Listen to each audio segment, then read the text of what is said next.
It's an absolutely wild day in the world of Magic the Gathering. Hasbro has just put out its first quarter earnings report for the year, and they are down by almost 25% revenue wise. On top of that, they've straight up admitted that Wizards of the Coast and Magic the Gathering are going to be on the decline going forwards. Magic. I am a wizard! History. I'm an old wizard! The magic historian. My bones hurt. Greetings, owners of fine luxury cardboard rectangles, my friends.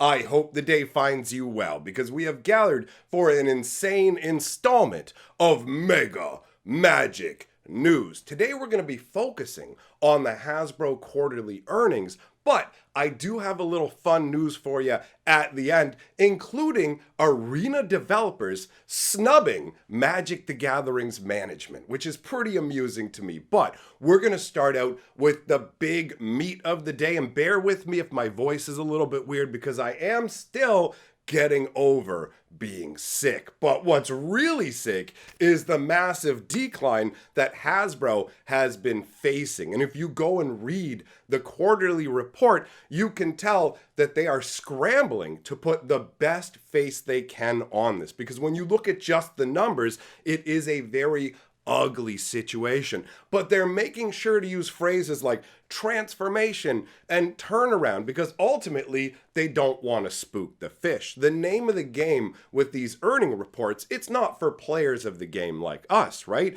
It is for the shareholders to go, hey, we're doing great and you should definitely not sell off your shares. In fact, you should buy more shares. That's basically the underlying premise of these kind of statements. So again, Hasbro's revenue is down 24%, which is absolutely insane. Now, the largest part of this boils down to the E1 situation. And if you haven't seen previous videos where I talked about what's going on with Hasbro's earnings, E1 was this grandiose plan that Hasbro had where they were going to basically turn into this massive, sprawling entertainment superplex. They were going to make movies. They were going to make TV shows. And you might be thinking, well, Baldur's Gate was a D&D movie. Now, that wasn't made by Wizards of the Coast. Basically, what they're doing now is they're going, okay, we really failed to actually make this into a big entertainment complex like we wanted to. So they're shutting it down and moving outhouse. So they go, all right, what a terrible, actually, you know what?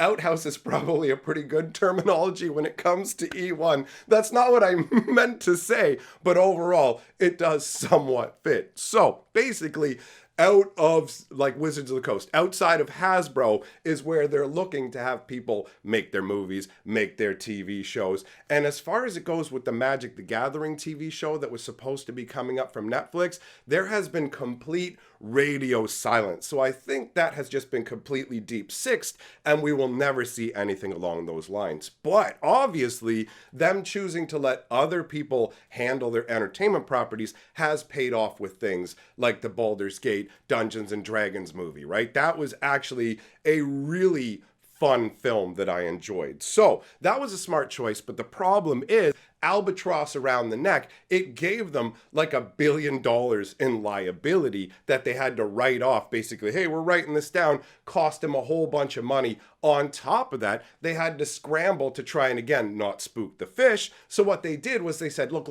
we lost all this money with E1, but we've got this way to make it up to you. And it's called axing over 1,000 employees. So they got rid of a ton of employees. Now, this part of it didn't really affect Wizards of the Coast that much because there wasn't that much fat to trim at Wizards of the Coast because Wizards of the Coast is the most profitable part of Hasbro. Like, there's no competition. Wizards of the Coast is where Hasbro is getting all of its money.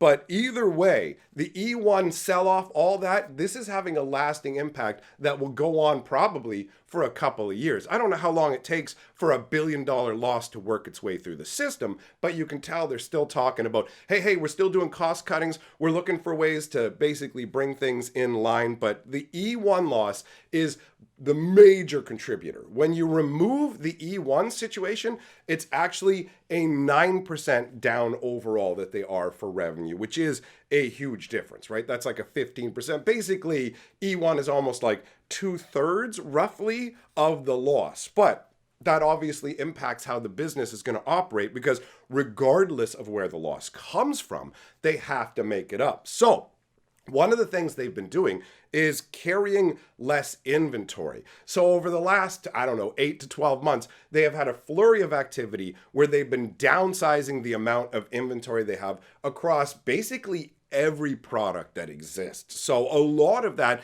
is in the consumer market segment, and that's where you're going to see all the toys. This is another area where Hasbro is getting absolutely decimated, right? It's not just the fact that inflation is going on, because that obviously that reduces the amount of money people have to spend to buy their toys. But Hasbro used to be the toy juggernaut. I'm amazed when I look back at all the toys I played with as a kid, G.I. Joe, Transformers, so much of it was Hasbro.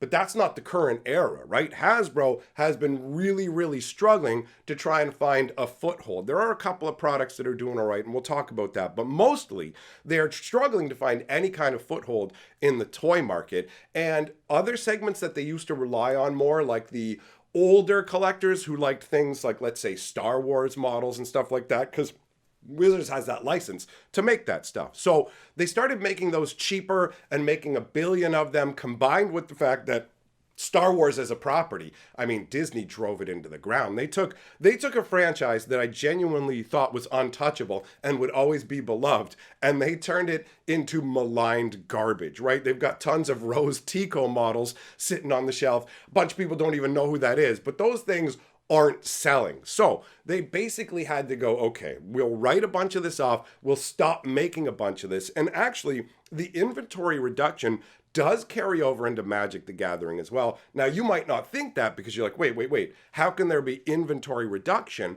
when Wizards is speeding along full steam with constant releases and making so many new Magic products? Well, if you actually think about it, the change to play boosters is how Wizards has reduced inventory. So now, instead of every set having set and draft boosters, you only have one type of booster box. So Wizards only has to make essentially one product line in that regard. Sure, there are still collector boosters, but collector boosters aren't nearly as numerous, and the packs are smaller as well, right? So collector boosters don't represent the same amount of production. And by getting rid of draft boxes, they have greatly streamlined the whole Magic experience overall. It was the right move from the perspective of too much inventory. It does remain to be seen whether it was the right move in terms of actually satisfying what people want in terms of a draft experience, because we're only at the second iteration of play boosters. So it's difficult to tell whether they're fully successful or not. When it comes to the first iteration with Markov Manor,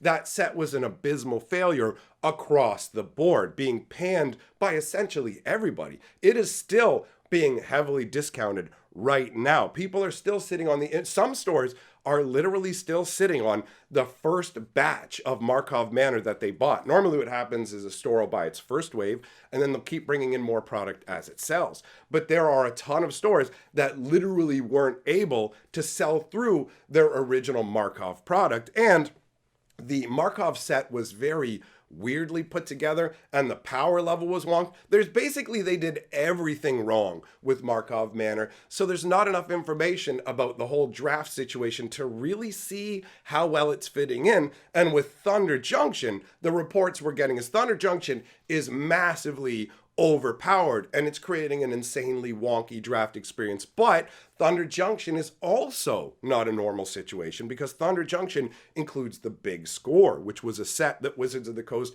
originally was going to give us as an extra epilogue aftermath set, but they had to roll it into Thunder Junction, which pushes the power level of that set through the roof.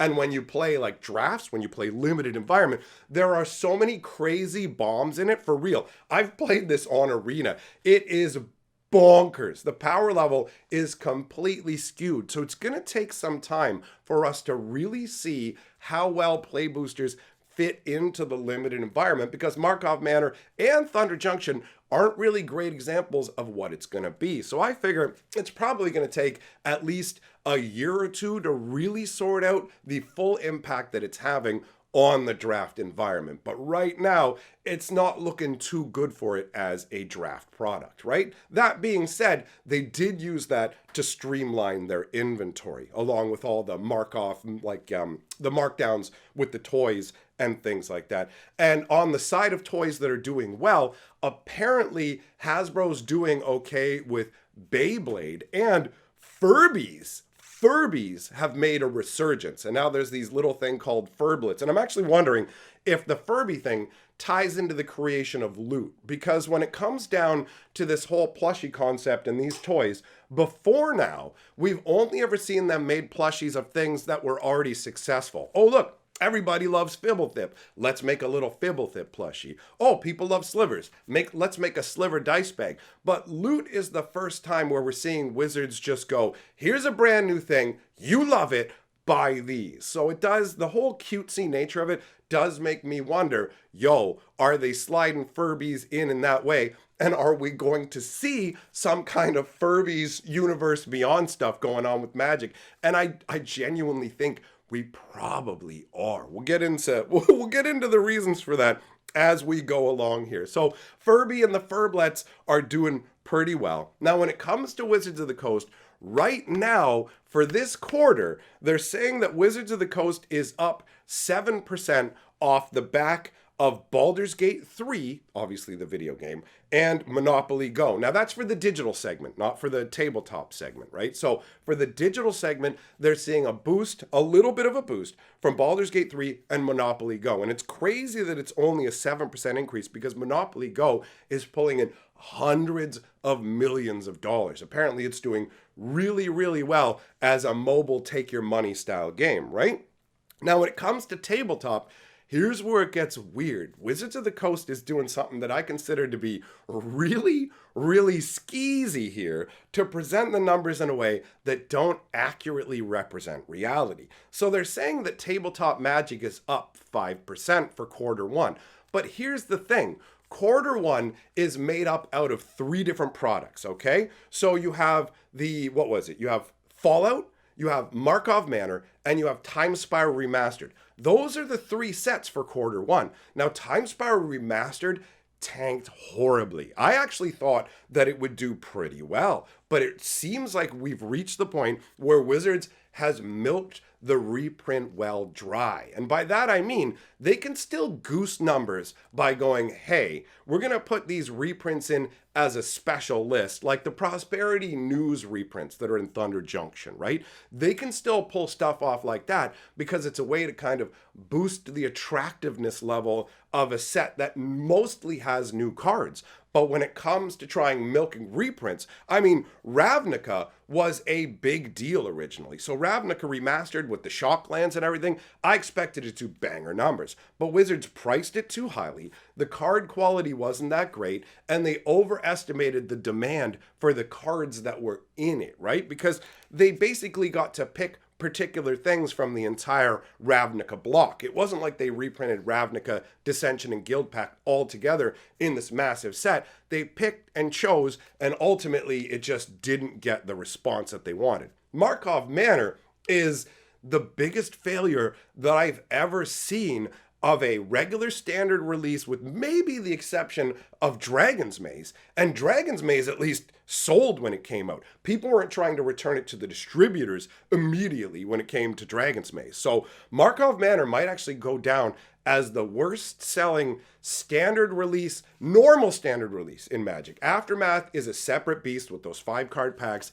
I don't consider that to be a regular release, but that would definitely be in the running because Aftermath was so bad, they literally had to abandon the concept altogether as a product line when they already had 3 different products that were basing on it. So Markov Manor has cost them a ton of goodwill from the player base. It damaged the relationship with distributors, and it caused everybody to pull back to a degree on Magic. And I thought Thunder Junction was going to be the same going forwards. But on a good note, I will say that Thunder Junction is getting a better reception than Markov Manor did. So ultimately, it seems like we're not fully just going rocket ship downwards, the decline is going to be a little bit slower because Thunder Junction is putting up some numbers. But here's where it gets weird. When they talk about the tabletop being up 5%, they don't mention Markov Manor. They don't mention Time Spiral Remastered. So that's 2 out of the 3 sets from the quarter they don't mention. They say that Fallout did well, and it absolutely did. The Fallout stuff sold banger. People love it. Fallout is a massive, massive winner. But Fallout on its own doesn't account for a 5% increase. What does? Thunder Junction. They're rolling Thunder Junction into the Q1 report when Thunder Junction comes out in April and is a Q2 product. And you go, wait. So hold on. You're telling us that the quarter 1 is up because of this quarter 2 product? How do they even do that? Well, here's how they do that. Somebody came up with the phrase shipping timing of a shipment. So basically what they did was they shipped out Thunder Junction early so they could sell it to distributors, and then they could go, oh, hey, look, I know we don't do this with any other set, but based on the shipping timing, we get to include Thunder Junction in the Q1 report. So they're using that to goose the numbers, which is totally not an accurate reflection. Honestly, I don't know 100% how you can get away with that because they're going to use Thunder Junction numbers for their Q2 report, right? But I guess they talked to the lawyers and said, yo, if we ship this out early, can we include this into the earnings this way? And I guess they got the go ahead. So as far as I'm concerned, this tabletop up 5% is nonsense. Wizards of the Coast is Hasbro is specifically saying in their full-on release that it's like, we expect Wizards of the Coast to continue to decrease by 5% for the rest of this year going forwards.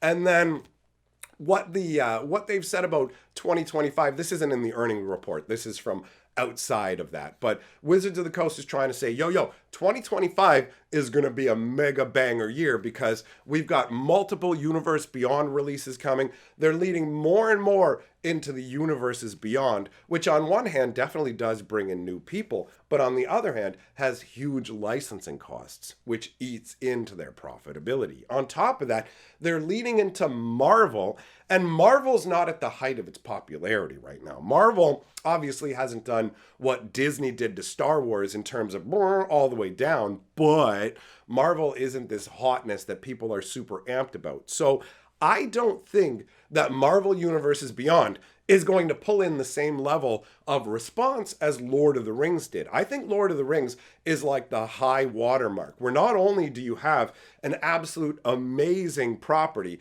that actually fleshes into Magic perfectly because they're both high fantasy, on top of that, they were able to leverage the hype around the serialized One Ring. But serialized cards are a very diminishing returns concept. And you can tell that because Wizards of the Coast has already stepped back from doing that, right? Where are the serialized cards for Thunder Junction? Where are the serialized cards for Markov Manor? If this wasn't a diminishing returns probability, then why wouldn't they include these in these sets? Remember, play booster boxes represent an increase in Magic box price by 20 to 30% or more, depending on where you are in the world. So they would pull out all the stops, all the tricks. Thunder Junction is loaded down with 6 different types of cards, 6 different types of expansion symbols, and serialized stuff would definitely be in there if they felt like they could make it work. So I expect that the serialized stuff has been kind of tucked away. They're going to pull it back in 2025. When the Marvel set comes out, they're absolutely going to try and get the same level of Lord of the Rings response by probably doing a 1-of-1 Infinity Gauntlet and then a 1-of-1 of each of the Infinity Gems. Something along those lines that will get some people hyped. And I'm sure if they do something like that, it will result in a certain amount of sales.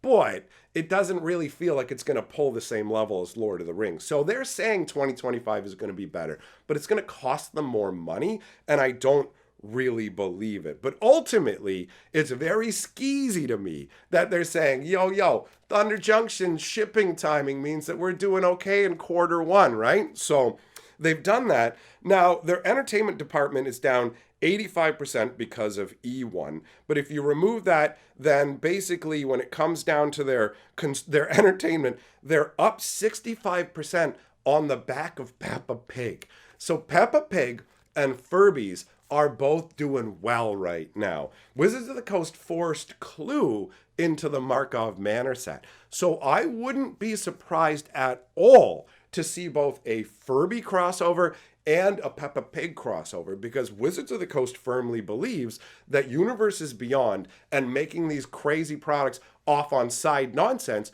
are the way going forwards. They've given up a full third of their production schedule in 2025 to it, and we've already seen ridiculous stuff like a Mountain Goat secret lair, like a Fortnite secret lair. They're just really kind of swinging all over the place. The idea, I mean, there's already a bunch of boars and stuff in Magic the Gathering, so they've got the creature types. What's to stop them from doing that? Literally, they could just go, hey, maybe we can sell these Peppa Pig and Furby secret layers to people's parents. Hey, Billy, I got you the little Peppa Pig. Hey, Becky, I got you the Furby magic box because I know you like Furbies. So here's some magic cards. Like, it's all over the place. And the fact that Wizards of the Coast is still dealing with all this debt from E1. They're dealing with restructuring. They've got new initiatives they want to put forth, but where's the money going to come from for that? It's all got to come from Magic the Gathering. Magic the Gathering has insane profit margins, and Wizards of the Coast is basically scraping the bottom of the barrel in terms of ways to reduce costs. I don't think they can make the card quality any worse, but who knows? Maybe next year I'll be coming out and saying, I was wrong, guys. They found a way to make the card quality even worse. So where do we go from here? Increase prices. That's what it's got to be, right? If you look at the Q2 report, when it comes out, it's probably going to be fine, because Modern Horizons 3 is going to do banger. It's going to sell very, very well. Modern Horizons 3 is going to be, without a doubt, the biggest selling set of the year. It's going to make them the most money on the back of the fact that, first of all, the prices on it are insane. They've gone to these obtuse price structurings. But on top of that, that's where the juice is. Modern Horizons 3 is going to have a bunch of insanely powerful cards that come and kick Modern right in the face and say, I'm here, Billy, let's play, right? So you've got that going on. Plus, they've goosed it with things like putting in some fetch lands. So Modern Horizons 3 is going to do fantastically. Q2, they're going to do just fine, right? Even if the fact that they're missing a set they thought they were going to get to sell in Q2, because it was supposed to go Thunder Junction, Big Score, Modern Horizons 3, but they had to get rid of Big Score and fold it into Thunder Junction. So it's Modern Horizons 3 is going to carry the second quarter. Now Q3, I expect to do fine for Wizards on the back of Bloomborough, because Bloomborough looks to be the hypest regular set of the year. Modern Horizons is a special kind of thing. It's not your regular premium release, right? So Bloomborough is going to take advantage of the whole red wall feelings that people have. It's going to tie into the fact that it's the first real high fantasy set we're getting all year, right? And I think after that it's Duskmorn too. So it's going to be the only traditional Magic style we get all year. And I am super hyped for Bloomborough. And honestly, on that note, I will say that the gameplay for Thunder Junction, while the flavor is weird with the cowboy nonsense and the story is awful, the gameplay for Thunder Junction is genuinely enjoyable. And that is a very good sign for the game, because I thought Thunder Junction was going to be Markov Manor Part 2, Electric Sadaloo, right? So we ultimately don't have that problem, which is fantastic news, and it gives me more hope for Bloomborough. So Bloomborough going forwards should help carry them through Q3 and Q4. I don't know. I don't know what we're going to do there, because what do we got? Some kind of Pioneer Master set or something coming out? I don't know. Really, we know that things like the Modern Horizons are banger sets. Trying to feed into Pioneer, that's an unknown, because Pioneer is a much newer thing, and so it's kind of hard to read exactly what that means. Plus, Wizards of the Coast hasn't made all the announcements of what they're doing for the rest of the year, so I expect there's probably going to be some surprises coming along, secret layer super drops and stuff like that, and I don't know how well those are going to factor in, but I will say the last secret layer super drop did at least end up selling out multiple secret layers before the time frame ended. And these are pre-printed secret layers, so it's impossible to know exactly how many were made, but ultimately it seems like secret layers are in an okay spot. They used to be banger, they fell all the way down. Wizards has climbed up a little bit, but there's only so far they can go with the secret layers. So ultimately, they have projected a decline of 5% for Wizards of the Coast going forwards. I wouldn't be surprised if it was a little bit higher than that, because you know what I mean, they're not going to tell the investors, whoa, we expect it. Like, when they come to the investors, they have to be within a certain level of reality, or the investors aren't going to trust them going forwards. And this is who Wizards of the Coast, not Wizards of the Coast, sorry, this is who Hasbro cares about the absolute most. We are just the way that they get the money to give to the shareholders. Keeping the shareholders happy is the key thing. And it looks like the way they framed all this has removed some of the spooked nature that's going on in the market. So Hasbro shares have moved up a little bit on this report, which is wild to me. I mean, I guess the fact that they made that little tweak with what they're saying about Thunder Junction worked, and ultimately they've got the investors saying, okay, I guess we'll give you a little bit longer to go along with. So for me, the numbers look really ugly underneath. The idea that we could get Peppa Pig or Furbies is absolutely hilarious to me. And speaking of absolutely hilarious, I guess on an ending note, when it comes to the earning report, I just want to let you know that I think this means we're going to see ever spiraling prices for Wizards of the Coast. I can't see any other way that they're going to make the money that they need to keep things going forward, right? It's just not going to work otherwise. So if they put the prices up every single set, that wouldn't shock me, right? They just, oh, it's up $5. Oh, it's up $10. Like a little bit. So when you go to the game store, maybe you notice, maybe you don't. They may not do it with the premium sets. They might keep Bloombro at the same price as Thunder Junction. But any other sets, like Pioneer Master, stuff like that, they're all going to have crazy prices. Like Modern Horizons 3 prices were absolutely insane. They've trickled down a little bit. It's never a good idea to get the product right away because there's all this hype and insanoid pricing and you don't even know it's coming out. So you're better off to kind of wait, considering especially with Modern Horizons 3. Bear in mind that Modern Horizons 2 was printed for like 2 years straight, right? Like at the December of like the just past, they were still putting out Modern Horizons 2. So Modern Horizons 3 is going to be in print for like 2 years as far as I'm concerned and will be readily available. So don't mess up and overpay for it. Now, let's talk about the arena developers flipping their nose off to the people in charge over at Wizards of the Coast. So this has to do with April 20th. Y'all know what that is. 420, right? So, not the one that just passed a few days ago, but a year ago, the arena developers got cheeky. If you don't know how arena works, every day they will have a flash sale where you can buy a number of things. Almost always, it's just styles, which are the equivalent of making your cards foil. They just make your cards go like this. Whoa, I'm a special version of the Magic card. But whatever, some people like them. I don't find them to be enjoyable at all, but some people like them. So, what did the arena developers do? Well, they went, hey, it's 420. Why don't we just put cards that have blazing in the name? Why don't we reference the day that's happening? And so they did, which was a fun little thing for them to do. But apparently they got in trouble for it because this April 20th comes around and they weren't allowed to do that. So what did they do instead?